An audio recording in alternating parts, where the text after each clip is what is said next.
أسمو وأجتاز السماء جلالا، فأزيد أسراب الغيوم جمالا، وألون الدنيا بأجمل بسمة، وأكون للخير العميم مثالا. الحمد لله رب العالمين، والعاقبة للمتقين، والصلاة والسلام على سيد الأنبياء والمرسلين.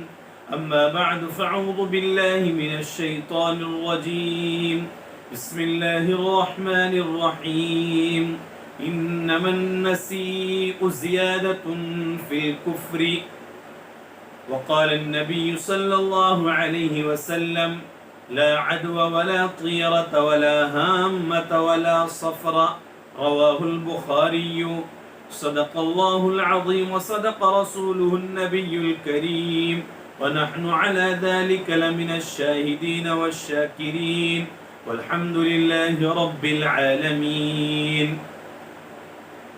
ناظرین کرام، السلام علیکم ورحمۃ اللہ وبرکاتہ۔ آج کی اس نشست میں ماہ سفر المظفر کے تحت ہم چند باتیں سمجھنے کی کوشش کریں گے۔ اللہ تعالیٰ سے دعا ہے کہ اللہ تعالیٰ ہم سب کو ان باتوں کو سمجھ کر ان پر عمل کرنے کی توفیق مرحمت فرمائے۔ پہلی بات یہ ہے کہ ماہ سفر المظفر، سفر المظفر کے معنی کیا ہے؟ علامہ ابن منظور نے لسان العرب کے اندر ذکر کیا کہ اس کے دو معنی ہیں۔ نمبر ایک، سفر کے معنی خالی، یعنی ماہ محرم کے بعد لوگ جنگ کے لیے نکل جایا کرتے تھے، جن کی وجہ سے گھر خالی ہو جایا کرتا تھا اور پورا شہر اور پورا گاؤں لوگوں کے چلے جانے کی وجہ سے خالی ہو جایا کرتا تھا، اس لیے اسے سفر کہتے ہیں۔ اور بعض نے کہا سفر کے معنی ہے زیرو، خالی۔ جب محرم کا مہینہ ہوتا تو چور بھی ڈھنگ سے ہو جاتے، لوٹ مار بند کر دیتے، اور جیسے محرم کا مہینہ ختم ہو جاتا تو چور اچکے لوگوں کے جمع شدہ پیسے لے لیتے اور ان کی جمع پونجی صفر کی شکل میں باقی رہ جاتی، اس لیے اسے سفر کہتے ہیں۔ سفر کے ساتھ مظفر کا لفظ لگایا گیا، سفر المظفر، یعنی کامیابی ہی والا مہینہ۔ اس مہینے کے ذریعے ہی انسان کے عقائد اور اس کے خیالات اور اس کے تفکرات کی اصلاح کی گئی ہے کہ یہ کامیابی والا مہینہ ہے، اس میں نحوست اور اس میں کسی طرح کی بدشگونی یہ درست نہیں ہے۔ قرآن کریم کی جو آیت میں نے آپ کے سامنے پڑھی، اللہ فرماتے ہیں انما النسیء زیادۃ فی الکفر۔ کافروں کا یہ طریقہ تھا ماہ محرم سفر کے تعلق سے کہ وہ مہینوں میں کمی بیشی کیا کرتے تھے۔ یہ کمی بیشی ان کے لیے باعث کفر ہوا کرتی ہے۔ کبھی وہ محرم کو سفر اور سفر کو کبھی محرم قرار دیتے تھے۔ اسی بات کو اللہ کے نبی صلی اللہ علیہ وسلم نے اپنی حدیث میں فرمایا وَلَا صَفَرَ، کہ سفر تاخیر اور تقدیم سے حرمت والا مہینہ نہیں ہو سکتا۔ سفر کی تاخیر اور تقدیم سے کبھی سفر پہلے اور محرم بعد میں نہیں ہو سکتا۔ اور عرب لوگ ماہ سفر کے داخل ہونے سے یہ سمجھتے تھے کہ یہ نزول آفات اور مصائب والا مہینہ ہے، تو اللہ کے نبی صلی اللہ علیہ وسلم نے اس کی اصلاح فرمائی ولا سفر، کہ ماہ سفر یہ آفات اور پریشانی اور مصیبتوں کے اترنے کا مہینہ نہیں ہے، بلکہ یہ مہینہ بھی عام مہینوں کی طرح ہے. آفات اور مصیبت اور نحوست تو انسان کے اعمال بد میں ہے. انسان جو برے اعمال کر رہا ہے یہ برے اعمال اس کے لیے منحوس ہے اور اس کی نحوست قیامت کے دن ثابت ہوگی.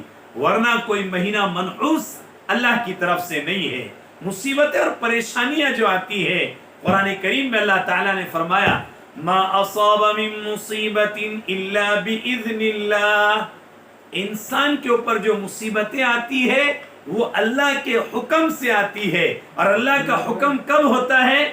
ظہر الفساد فی البر والبحر بما کسبت ایدی الناس. جب انسان کے اعمال بگڑتے ہیں تو اس کے اعمال کی نحوست کی وجہ سے اس کے اوپر مصائب اور پریشانی آتی ہے، نہ کہ ماہ سفر کی وجہ سے.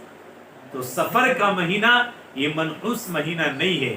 روافض شیعہ لوگ محرم کی طرح اس مہینے کو بھی غم اور حزن کا مہینہ سمجھتے ہیں اور اس میں شادی بیاہ اور اچھے کام کرنے کو منع سمجھتے ہیں کہ وہ کہتے ہیں اس میں جو کام کیا جائے اس کام میں پریشانی اور مصیبتیں ہی مصیبتیں ہوتی ہے.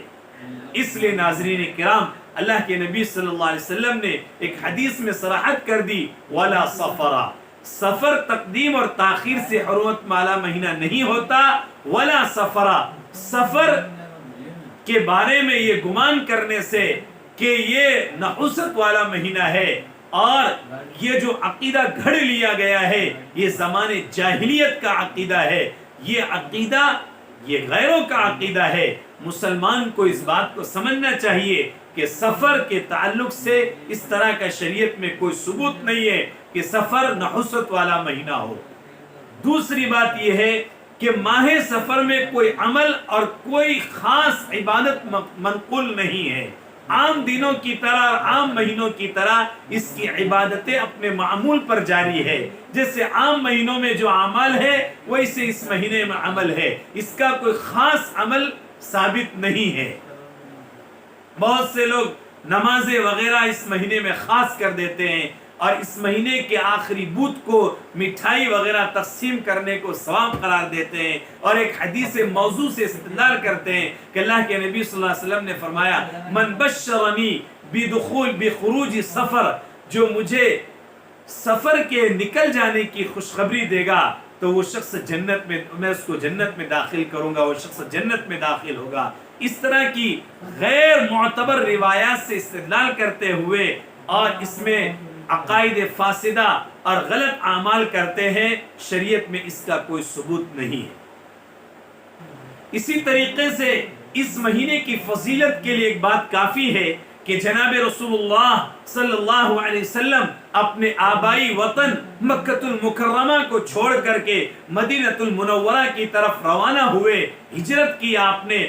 آپ کا اتنا عظیم الشان کام اور اتنی عظیم الشان عبادت جو حق اور باطل کے درمیان فرق کا ذریعہ بنی، جو اسلام کی بلندی اور اس کی عروج کا سبب بنی، ایسی عبادت اللہ کے نبی علیہ السلام نے اللہ کے حکم سے اس مہینے میں انجام دی. اس سے معلوم چلا اگر یہ نحوست والا مہینہ ہوتا تو اللہ کے نبی صلی اللہ علیہ وسلم کبھی بھی اس مہینے میں ہجرت نہیں کرتے. تو اللہ کے نبی نے ولا سفر اپنے قول سے بھی تردید کر دیا کہ یہ مصیبتوں اور پریشانی اور نحوست والا مہینہ نہیں ہے، اور اپنے عمل سے بھی ظاہر کر دیا اور ہجرت کر کے کہ یہ نحوست والا اور پریشانی والا مہینہ نہیں ہے.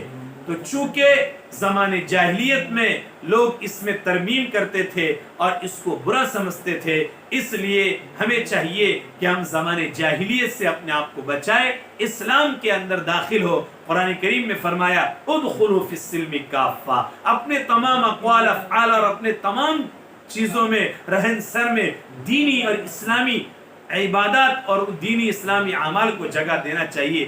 تیتر اور بٹیر کی طرح آدھا غیر اور آدھا اسلام یہ نہیں ہونا چاہیے. ایسا انسان کسی جگہ کا نہیں رہتا ہے. اس لیے اللہ تعالیٰ سے دعا ہے کہ اللہ تعالیٰ مجھے اور آپ کو اس کی حقیقت کو سمجھنے کی توفیق مرحمت فرمائے. آمین.